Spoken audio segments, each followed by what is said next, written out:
Redditors who have a job where they go into other people's homes, plumbers, electricians, etc. What's the weirdest, most disturbing thing you've seen while working in a customer's house?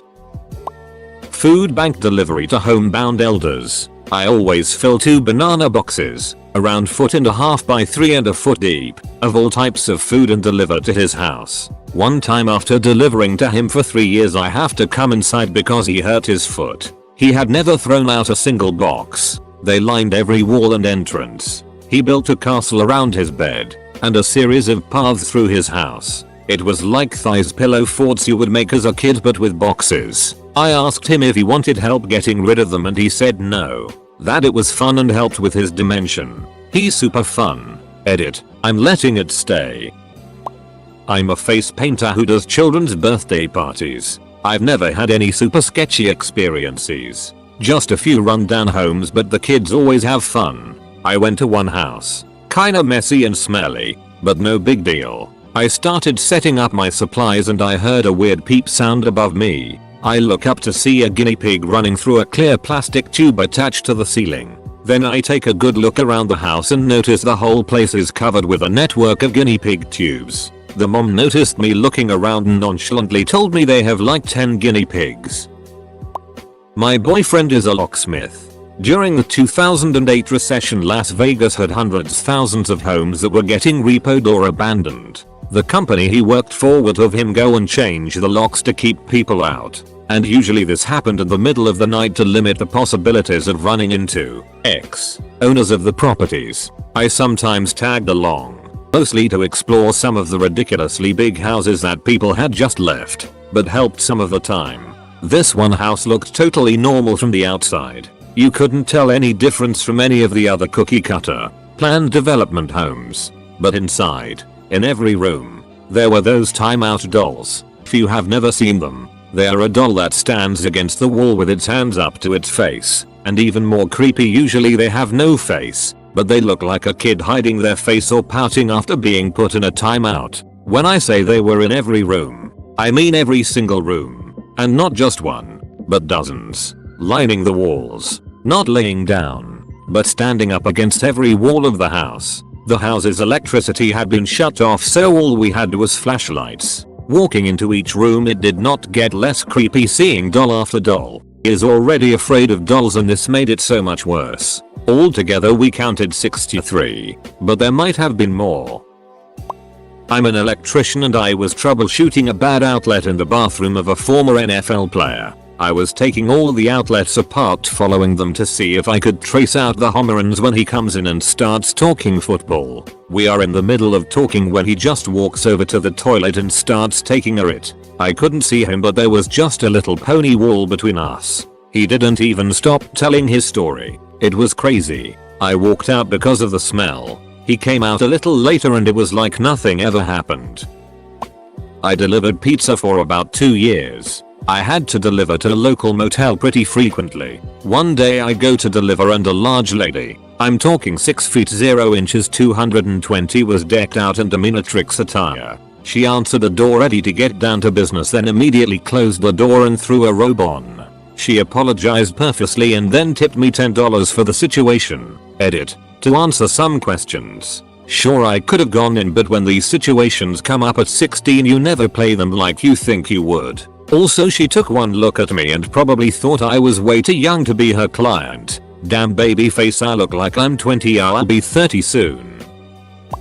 Used to deliver oxygen to people's homes. Saw plenty of weird things. Lots of hoarders. But this one took the cake. He didn't want to let us into his house, but I had to do a home safety assessment before I could set up the equipment. He was anxious about letting me in because his house was mess. He kept telling me about his messy house. Come to find out, it wasn't just messy, it was filled with 200 chickens. He was proud of his show chickens and wouldn't let them live in a barn or coop. The smell was unbearable. Other than that, he was a super nice guy.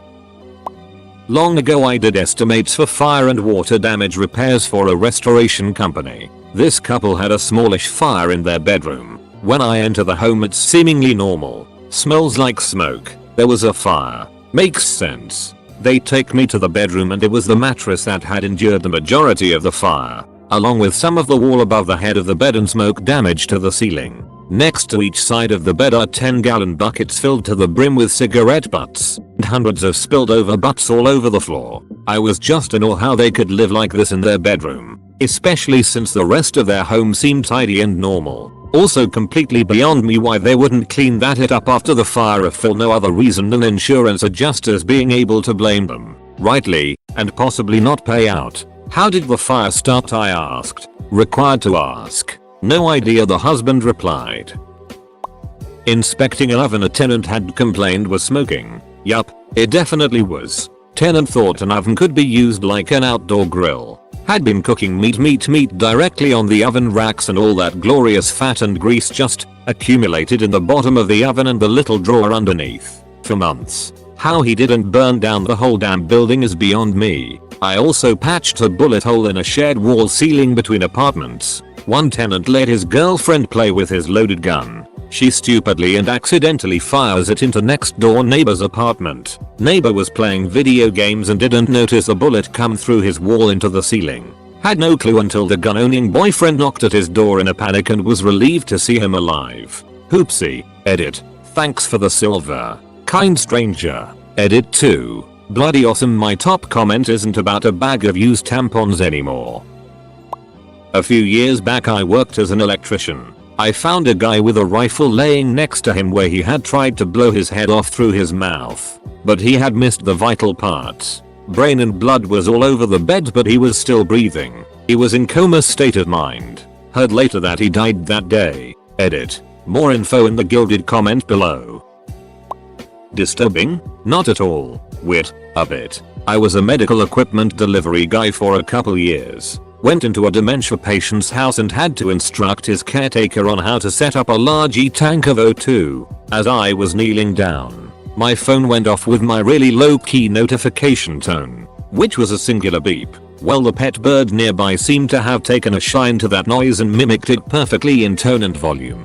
The caretaker and I looked at one another with her saying, "I've been here for 6 years and he's never done that before." From then on, every time I delivered and knelt down to re-educate the caretaker, SOP demands it, that bird would instinctively ping me until I let my phone notification sound go off. After which the bird would celebrate by bobbing his head up and down and turning in a circle. Edit. This blew up. The patience is staying. Something tells me a caretaker for a dementia patient would need quite a bit of it. Friendly reminder to check in on your older friends and family who choose to live alone or with very little supervision with home care. They miss you a lot. My uncle is a handyman and he went in to do some work for a family and the toilet was just fesses. Not like someone didn't flush. Rather nobody did and the bowl was just crammed full of hardened stool, which had clearly been an accumulating scenario. I painted a girl's room one time while she laid in bed and played on her phone and took naps. I knocked and expected her to leave but she just laid back down. It was very strange. Bunch of used pregnancy tests on the floor of the teenage daughter's closet. I didn't say a damn word to anybody. I've posted this before a while back, but used to work pest control. Went into student accommodation to deal with insects. Can't remember what type. Carpet moths or bedbugs, maybe? Anyway, that's not the point of the story. This one room is fairly clean, but we have to spray all fabrics with a chemical in question to prevent any eggs from having a safe space to gestate. So open up suitcases, wardrobes, that sort of thing. One suitcase is full of used tampons that she was saving for duck knows what reason. Actually, and I don't want to know. Nasty it. That. Didn't mention it. Just did the job and tried to avoid eye contact at the end. Just read a post in another subreddit about a girl with social anxiety who hid under her bed when the plumbers came and then the plumbers caught her under there. And then she ran and hid in the bathroom until they left. Wonder if those plumbers are on Reddit. I most definitely want to hear their side. Edited. Gender.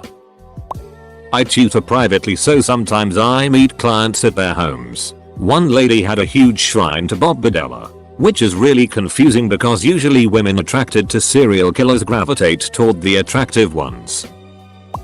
I did apartment maintenance for a while. We started quarterly inspections and the first day we opened a door and the smell that came out was indescribable. The guy who was with me was ex-military and he said that we were about to find a body. In the maintenance community this tends not to be a matter of if you ever find a body but when. He told me that he would go in alone if I was uncomfortable with it, but I went in too. We didn't find a body, but we found a mountain of trash that took up the entire dining area. And honestly just trash, mostly food packaging, everywhere, and that accounted for a lot of the smell. We also found a dog, a very sweet golden retriever that was starved for attention. It was obviously being left to just piss and poop all through the unit. It probably hadn't been outside in weeks based off of the smell and general condition of the unit. We went outside, locked up, and called the property manager for her to come by. While we were waiting he came home. The look on his face when he saw us was terrifying. The manager talked to him and they set a plan about cleanup and gave a time frame for him to get the unit back to regular. The other maintenance guy stayed with him for a while that evening. When we left the unit he was sure that the guy would kill himself that night. Turns out the renter had recently went through a very rough divorce where his children had been removed from him with very little warning and he was spiraling. I left the company before I learned how it all ended. I hope he is doing better. Was a firefighter another time in my life. Had a middle of the night call to a mobile home for an elderly lady once. We walk in and it's dark, but as my eyes start to adjust I think, oh that's weird wallpaper. I keep looking around hard. It's on the ceiling too. Weird inconsistent patterns and rectangle shapes. Eyes adjust some more while we are talking to her. WTF are those puzzles? She had hundreds of puzzles that she had glued when completed and then glued them to every surface of her mobile home. Walls, ceiling, living room, bedroom, every square inch covered. Weird, but you do you. Especially in your own home. Certainly not as bad as most it. I used to do flooring and when we had to get up the subflooring due to water damage, underneath it there was a black garbage bag. When I opened said bag it had a bunch of women's clothes in it. Didn't think anything about it until we dumped it out and found bloody ripped underwear and torn dresses. Told the owner we had forgot some stuff at work and wouldn't be back until tomorrow. Called the police and never went back. The house was soon up for sale a month or so later. On mobile format etc. I really want to thank everyone for telling me how much they enjoy my writing. My dad has been a plumber for about 30 years. I've worked with him on and off since I was 12. The stories and things we've seen are beyond count. But I have two you guys might like. We get a service call to this house in Inglewood, California. It's an older house probably built in the 50s. We arrive to a smell that is hard to describe. Imagine a monster made of diarrhea that has been baking in the desert sun for weeks. I grab my trusty Vicks vapor rub and basically shove it all up my nose. We knock on the door and are greeted by a yell to come in. As soon as the door opens a wave of smell so foul that even a porta potty would find offensive smacks us in our nervous system. I push through it and enter the house. To say this person was a hoarder is an understatement. Piles upon piles of pizza boxes. Mountains of diet soda, canned jars of what I can only assume are piss sprinkled all over the house. The carpet squishing under our feet, we made our way through the neckbeard museum to the hallway. The owner of this hentai hideaway finally appears. The first thing I notice is the shirt. I'm assuming at some point it was a white shirt, but time and gluttony has not been kind to it. It's a mix of colors and stains. His shorts look stiff to the touch. I'm assuming he jerks off into them. His hair is greasy and black. A scraggly beard adorned his skinny face. He says that his water has been shut off for 8 months. B. He finally paid the bill and wants us to make sure his shower and toilet are working okay. I already know what's coming. I can see a picture in my mind of the horror that awaits us in the bathroom. We walk over to the bathroom door and open it. My virgin eyes fall upon a sight I will never forget. This bathroom is a war crime. The United Nations would put sanctions against it if they knew it existed. Entire nations would weep at its sight and smell. Terrorist organizations would consider it cruel for such a place to even exist. Guantanamo Bay is a 5-star resort compared to this sin against nature. Every surface is covered in it in piss and paper. The toilet, the sink, the bathtub, the floor, the walls, the ceiling. All of it covered in a layer of human it. I've literally swam in it before, like in a hazmat dive suit. But this This is a declaration of war on humanity. This is a crime against God and man. This is a holy war. It's the 7th seal opening and showing us the face of death. I turn to my dad and just say no. He looks at me with a face I can only describe as a mixture of fear, pain, sadness and rage. He looks over at the owner of this ducking hate crime and says, "My God have mercy on you. Good luck." We walk out to our truck and never speak of this day. The darkest day humanity has ever faced. But we saved you all. To unleash this plague into the world is something we could never live with. Story 2. Faux reference: I'm 6 feet 5 inches 280 pounds. This story begins with a warning. If you are scared of spiders, you might want to avoid this one. Crawling. Ask any plumber worth his salt. Crawling under houses can be the best and worst part of your job. Sure, it's cold and dark. No one is going to disturb you. But sometimes it's extremely tight and moving around can make you flip out if you don't know how to calm yourself down. And sometimes you see things you never wanted to see. I've crawled into all sorts of stuff under houses with my dad. Possums, wasps' nests, blood, piss, dead animals. But nothing compares to the time I solo crawled under a house to find myself in a scene from Arachnophobia. It was summertime in Los Angeles and it was hot. I put my crawl suit on and grabbed my tool tray. It has various tools in it. Pliers, screwdrivers, pipe cutter, blowtorch etc. I begin shoving my large body into a hole not made for me. I worm my way into the hole feet first and finally slip into the sweet cool darkness. My dad hands me the crawl light and I take a look around. I have about 5 inches of space between me and the floor above. The ground is dry and cool. I don't see anything out of the ordinary and begin to shimmy my massive frame as fast as I can over to the spot I'm supposed to work on. I get to the pipe and start taking a look to see if I can spot a leak. Now, have you ever walked through a spider web and felt like you had a bunch of spiders all over you but didn't? I feel that as I'm rolling over trying to check this pipe out. I think nothing of it. I'm under a house. I'm in the spider realm. It happens. I start digging through my tool tray to look for some soap to test the pipe. The feeling of crawly skin become more and more intense. I grab my crawl light and bring it closer to me. That's when I see them. Thousands upon thousands of them. A little wave of baby black widows washing over my legs. Now normally I'm not scared of spiders, but being covered in baby black widows invoked a fear unlike anything I've ever felt. I screamed. I screamed like a 10-year-old girl. I started thrashing my body all over the ground, trying to get them off me, my legs and hands slamming into the ceiling. I start to go into this trance of the walls closing in. The spiders crawling all over me coupled with the tight space makes me hyperventilate and panic. I moved faster than I've ever moved before. I crawled like baby on speed to the entrance. I could still feel them all over me, in my crawl suit, trying to find my soft flesh. I can see the light about 20 feet in front of me. The light is like the tunnel people see when they die. I begin to feel small pricks on my hands and neck. I make it to the crawl space hole and feel my dad's iron grip grab me by the shirt. He summons all of his dad powers to yank me out of the hole and toss me onto the ground. I'm rolling around swearing and yelling trying to get the 8-legged assholes off me when I hear my dad shout, "Stop moving." I finally look up to see him standing over me with the fire extinguisher from our truck and he says, "Close your eyes and mouth," and then he blasts me with it. I stand up and look down to see hundreds of little spiders freaking the duck out from the fire extinguisher chemicals. I peel off the crawl suit and start to inspect myself. All in all, I only had 4 bites. I'm not allergic to black widow venom, but man did they hurt. We never did finish that job. The owner refused to pay for pest control. The poop dive story. You ever have one of those days where it just never goes your way? This was one of those days. I'm not supposed to be working with my dad today, but I get a call around 9 AM that he has a job he needs help with and he will be by to pick me up in 30 minutes. We arrive at some cross section of streets in one of the many ghetto areas of LA.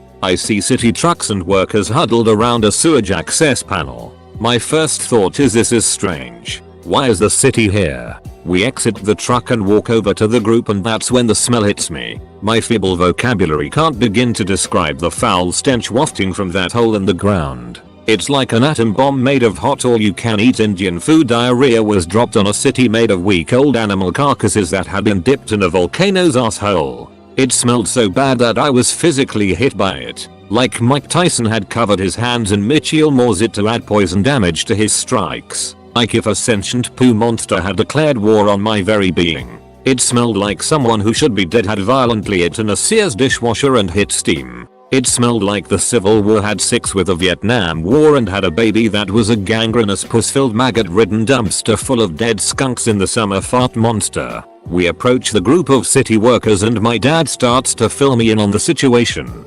Apparently a blockage was making all the sewage from the surrounding 4 blocks fill up this access point. The city workers had outright refused to go down there, so they contracted the company my dad worked for to go in and remove the blockage. I'm not sure of what's involved with this process. I was 18, I have no idea what's going on. All I know is my dad, his boss and his boss's boss were all here. My dad says we are going to dive into this lake and remove the blockage before it starts spilling over into the street. I'm thinking, welp, at least I'll get paid more. So we go over to the head boss's van to get our suits on. This takes about 20 minutes. But I'm covered head to toe in hazmat gear that's duct taped on. We waddle over to the entrance of hell and begin crawling down the ladder. From what I can remember, it was a strange feeling. Like floating in water without it touching you. If that water was human and piss and you bumped into chunks of paper and tampons and other nasty stuff. At this point I'm 200% done with this entire day.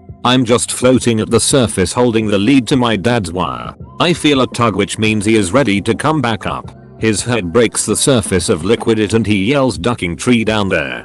Trees don't just appear in sewage lines. Apparently a tree's roots had become so massive and tangled that the paper products had formed a sort of seal on all the loose spots, blocking all the water waste. We've done all we can and come out of the new public pool. We get to a hazmat shower tent and are sprayed down for what seems like hours. Big old scrub brushes with nasty chemicals scrape our clothes and skin. My dad's boss hands him a check for some absurd amount of money and we get in the truck and leave. That was the last time my dad ever worked for or with the city. That was the last time I'd ever dive into it. Not enough money in the world for me to do that again. Was a carpet cleaner. Porn. So much porn. You guys. Like. So much porn. Probably the weirdest and most disturbing was the gay couple who had an entire room of framed photos of them in different positions and outfits and of various states of undress. They liked to watch while I cleaned that room. I kept my eyes low and didn't focus on any specific one or make eye contact with them. Just kept about my business steaming the carpets and pretended there wasn't anything unusual about what I or they were doing. Definitely a weird kink of some kind. My area historically has been very conservative and repressed. So I dunno, maybe that factors in. They tipped well, so I kept my mouth shut for the most part and just made sure when their address came up that I always got that job. Fire alarm inspector. Working in a cheap long-term hotel and knocked on a door where a larger man dressed in essentially a purple bikini opens the door half asleep. Enter to test the smoke detector and tried to keep my eyes off the bed, but I knew I had seen something. Tried not to look, but I did, and there's a big old purple dildo next to the TV remote. The detector then decides to not alarm in a timely fashion, so I'm just staring at the wall hoping it will alarm, so I get out of the room. Not sure if this is disturbing or just weird. I used to help deliver furniture for my grandfather's upholstery business. One day we were delivering a couch to a rather expensive looking home. Right as we walked into the front door, there was a floor-to-ceiling glass case built into the wall that was about 12 feet long and 10 feet tall. It was filled with those glass dolls of varying sizes. A few of them were at least 4 feet tall. Each one had a different outfit on. What made it extra creep was the fact that all of the dolls were angled so that they were looking at the front door. The only person that was home, not positive that they lived alone, was a 75-year-old man. Edit. Apparently they are called porcelain dolls. I was a paramedic in Oakland, and once I was in a home where a child has been bitten by a rat in her crib. As we were standing there talking to the mother about her options, a rat walked up to one of the firefighters and bit his boot. The firefighters stomped the rat to death and the rat was taken to the health department for testing. That was a strange situation. This makes me feel so much less paranoid about the cleanliness of my house when professionals come over. I delivered pizza, but for older customers I'd always go into their homes to bring it inside for those who were severely handicapped or just didn't have the strength to bring their food inside. One time I delivered to this lady who was covered in cat hair, head to toe, and the inside of her house was rancid. I mean, I couldn't go in there without holding my breath every time. One time I went and she had in her kitchen on a table a paper plate with what looked like teeth. And I mean a lot of teeth. Different colors and shapes and just horrifically repulsive. Don't know whose teeth they were. From what I could tell she had all if not most. Haven't heard any stories about her since, so I'm guessing she moved or something else. Never will forget that smell though. Ugh.